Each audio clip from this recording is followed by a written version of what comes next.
भोज के दिन कोढ़ा रोपने वाली कहावत को चिराग पासवान ने किया चरितार्थ।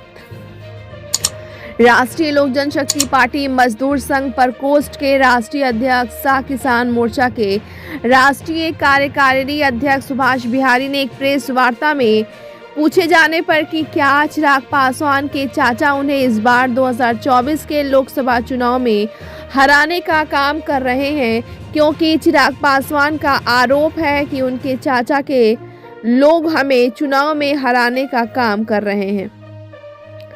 सुभाष बिहारी ने पलटवार जवाब देते हुए कहा कि राष्ट्रीय लोक जनशक्ति पार्टी के प्रखंड स्तर तक के कार्यकर्ता राष्ट्रीय अध्यक्ष पशुपति कुमार पारस और प्रदेश अध्यक्ष प्रिंस राज के आदेशानुसार सभी लोकसभा क्षेत्र में एनडीए के पक्ष में कार्य कर रहे हैं। सुभाष बिहारी ने अपने बयान में आगे कहा कि हमारे नेता को जो सम्मान मिलना चाहिए वह इंडिया गठबंधन द्वारा नहीं मिला। हमारे नेता का किसी भी पोस्टर या किसी कार्यक्रम में सम्मान नहीं दिए जाने से कार्यकर्ताओं में बड़ा ही आक्रोश है। हमारे नेता गठबंधन में सबसे पुराने नेता है और वह चट्टान की तरह खड़े रहे। हमारी पार्टी को बिहार में एक भी सीट नहीं मिलने के कारण कार्यकर्ता में काफी निराशा है। ब्यूरो रिपोर्ट, बिहार दर्शन। आदाब और सलाम, मैं खुर्शीद अनवर, बिहार दर्शन न्यूज़ से। अभी एक बहुत ही करंट न्यूज़ आई है हमारे पास में, जहाँ चिराग पासवान कह रहे हैं कि हमारे चाचा के लोग हमें हरा देना चाहते हैं। आइए इसी संबंध में मैं बात करता हूँ। ये राष्ट्रीय कार्यकारी अध्यक्ष किसान मोर्चा के और अध्यक्ष हैं, ये राष्ट्रीय अध्यक्ष हैं लेबर सेल के, राष्ट्रीय लोक जनशक्ति पार्टी के प्रकोष्ठ के हैं ये लोग। तो इनसे आइए इनसे बात करते हैं। सुभाष बिहारी जी, क्या आप सबसे पहले आपका स्वागत है हमारे चैनल पर में, और आप का स्वागत है। ये अब हमें बताएं, अभी जो चिराग पासवान जी का बयान आया है कि वो उनका आरोप है कि हमारे पार्टी ये चाचा के लोग हमें हराने में सहयोग कर रहे हैं, हमें जीतने नहीं देना चाह रहे हैं। क्या कहना चाहेंगे आप? देखिए, सबसे पहले तो आपके चैनल के सभी श्रोता को जय हिंद, जय भीम, नमो बुधाय। हमारे नेता माननीय पशुपति कुमार पारस जी, जो राष्ट्रीय लोक जनशक्ति पार्टी के राष्ट्रीय अध्यक्ष हैं, प्रिंस राज जी हमारे प्रदेश के अध्यक्ष हैं। हमारे प्रदेश अध्यक्ष और राष्ट्रीय अध्यक्ष के आदेशानुसार बिहार के प्रत्येक लोकसभा क्षेत्र में हमारे कार्यकर्ता एनडीए गठबंधन के लिए दिन रात कार्य कर रही है। उसी कड़ी में मैं भी दिल्ली से आकर के एनडीए उम्मीदवार अलग अलग लोकसभा में जो चुनाव लड़ रहे हैं उनके लिए हम लोग कार्य कर रहे हैं और समर्पित होकर के कार्य कर रहे हैं। लेकिन मैंने इससे पहले भी कह चुका है कि हमारे नेता को जो सम्मान मिलना चाहिए एनडीए गठबंधन के द्वारा, और हमारे नेता का पोस्टर में किसी भी कार्यक्रम में उनको सम्मान नहीं देना, यह हमारे कार्यकर्ता में बड़ा आक्रोश है। और गठबंधन में सबसे पुराना साथी और समर्पित साथी के रूप में हमारे नेता राष्ट्रीय लोक जनशक्ति पार्टी चट्टान के जैसे खड़ी रही। उनको एक भी सीट बिहार में नहीं मिलने के कारण कार्यकर्ताओं में भारी निराशा है। लेकिन जो हमारे अध्यक्ष जी का आदेश था, उस आदेश का पालन करते हुए हमारे कार्यकर्ता दिन रात काम कर रहे हैं। अगर हमारे लोगों को सम्मान नहीं मिलेगा तो निश्चित रूप से जो उसमें ताज़गी होनी चाहिए थी, जो एक जोश होना चाहिए था, उसमें कमी है। ये मैं भी स्वीकार करता हूँ और वो कमी स्वाभाविक है। मतलब आपको वहाँ पर सम्मान नहीं मिला है? मैं बता रहा हूँ ना, हमारे नेता को जब सम्मान नहीं मिलेगा, हमारे कार्यकर्ताओं को जब सम्मान नहीं मिलेगा।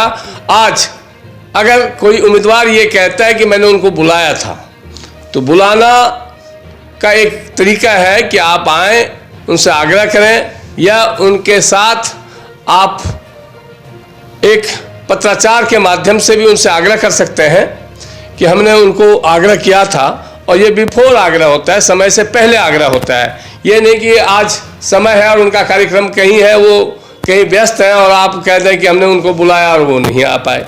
तो आपका कार्यक्रम जो आपने तय किया वो निश्चित रूप से 2, 4, 5, 10 दिन पहले कार्यक्रम तय किया कि इस तारीख को मुझे ये कार्यक्रम करना है। उस कार्यक्रम की जानकारी हमारे राष्ट्रीय अध्यक्ष और हमारे प्रदेश अध्यक्ष को भी देना चाहिए था, और हम लोग समय पे अपने कार्यकर्ता को नहीं बता पाए कि यह कार्यक्रम किस दिन और किस समय है, कारण हमें ही नहीं मालूम था, तो हम अपने कार्यकर्ताओं को कैसे एकजुट करते। तो यह बहानेबाजी है। दूसरी बात यह है कि आज चुनाव में ये महसूस कर रहे हैं ना कि चाचा का कार्यकर्ता 1977 से है।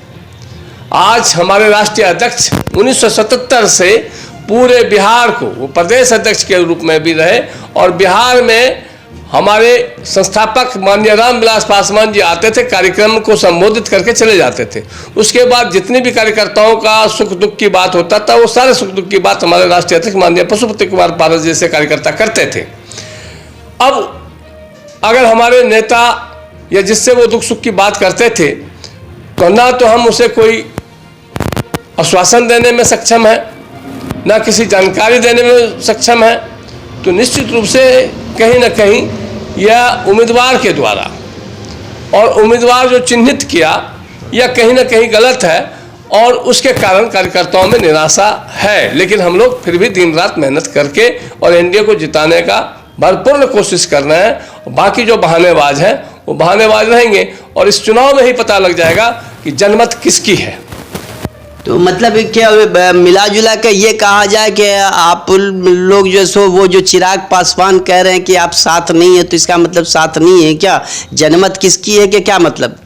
नहीं, अगर वो कह रहे हैं कि हम साथ नहीं हैं, तो उन्होंने साथ लेने के लिए हमारे किस जिला अध्यक्ष को बुलाया, किस जिला अध्यक्ष को उन्होंने सम्मान देने का काम तो किया? जब पार्टी के नेता यानी चाचा ही को नहीं बुलाया गया, तो फिर और लोगों को बुलाने का बात? जब हमारे प्रदेश अध्यक्ष वहाँ उपस्थित नहीं होंगे, हमें तो नहीं लगता कि किसी कार्यक्रम में आपको बुलाया गया है। तो मैंने तो कहा भी हम लोग काम डोर टू डोर कर रहे हैं, लेकिन जब हमारे प्रदेश अध्यक्ष मंच पे नहीं होंगे तो हमारा जिला अध्यक्ष मंच पे कैसे जा सकता है?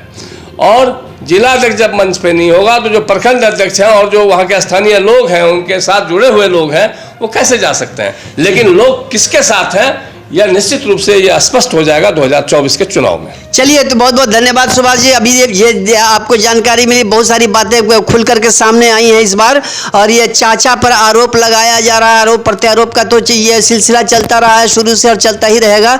लेकिन जैसे ये हकीकत ये है कि चिराग पासवान जी ने या भारतीय जनता पार्टी के किसी भी घटक दल ने आज तक अभी तक जो है पशुपति कुमार पारस को, जबकि ये भी एनडीए से जुड़े हुए हैं और एनडीए का एक अंग हैं, इन्हें कहीं भी किसी तरह नहीं बुलाया गया। ये अलग बात है कि ये ज़बरदस्ती प्रोटोकॉल के माध्यम से चले जाते हैं, ये चाहे वो अमित शाह जी का प्रोग्राम हो अथवा किसी और मोदी जी का प्रोग्राम हो, तो ये अपने से चले जाए, ये अलग सी बात है। लेकिन आज तक किसी घटक दल ने, चाहे वो मांझी हो, चाहे नीतीश हो, चाहे वो ये चिराग पासवान हो, किसी ने आज तक इनको अपने या सम्राट चौधरी हो, किसी ने आज तक बुलाया नहीं।